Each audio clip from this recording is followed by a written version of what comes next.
Hi friends, welcome to my channel. Friends, మనం already deep U shape hair cut చూసాం కదా. అందులో మీకు బ్లో డ్రై నెక్స్ట్ వీడియోలో చేస్తా చెప్పాగా ఫ్రెండ్స్.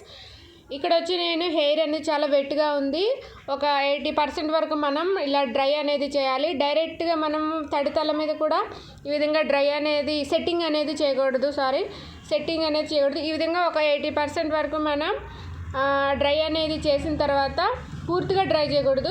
ఒక 80 to 90%, 80% వరకు డ్రై నార్మల్గా బ్లో డ్రై అనేది చేసి తర్వాత సెట్టింగ్ అనేది చేయాలి. ఇక్కడ వచ్చి నేను స్మాల్ సెక్షన్స్గా తీసుకొని, మనం deep U shape hair cut కాబట్టి యూ షేప్ హెయిర్ కట్స్ ఏదైనా సరే ఇన్ బ్లో డ్రై చేస్తారనమాట.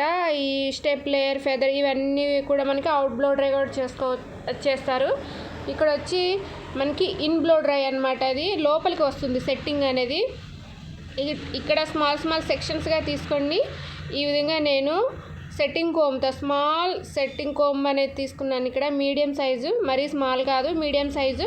ఈ విధంగా నేను స్మాల్ సెక్షన్స్గా డివైడ్ చేసుకుంటూ నేను ఈ విధంగా సెట్టింగ్ అనేది చేస్తున్నాను ఫ్రెండ్స్.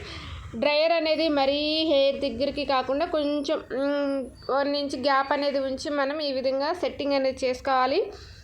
చూసారుగా ఫ్రెండ్స్, ఎంత నీట్గా వస్తుందో. ఇన్ బ్లో డ్రై అనమాట. ఇది లోపలికి వస్తుంది సెట్టింగ్. ఈ విధంగా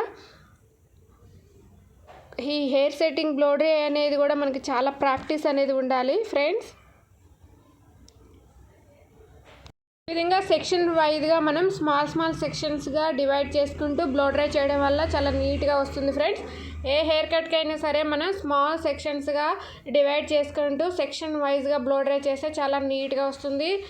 అలాగే మనం హెయిర్ సెట్టింగ్ మొత్తం అయిపోయిన తర్వాత హెయిర్ సెట్టింగ్ స్ప్రేస్ యూజ్ చేసుకోవచ్చు. సెట్టింగ్ ఒక 2 days 3 days ఉండాలి అనుకుంటే ఫంక్షన్స్కి వెళ్ళే ముందు కూడా మనం ఇలా సెట్టింగ్ చేసుకొని హెయిర్ సెట్టింగ్ స్ప్రే చేస్తే మనకి హెయిర్ వాష్ చేసేంతవరకు ఉంటుందన్నమాట. చూసారుగా ఫ్రెండ్స్, సింపుల్గా ఈజీగా deep U shape hair cut short హెయిర్కి అలాగే బ్లో డ్రై వీడియో కూడా మీకు నేను చూపించేశాను.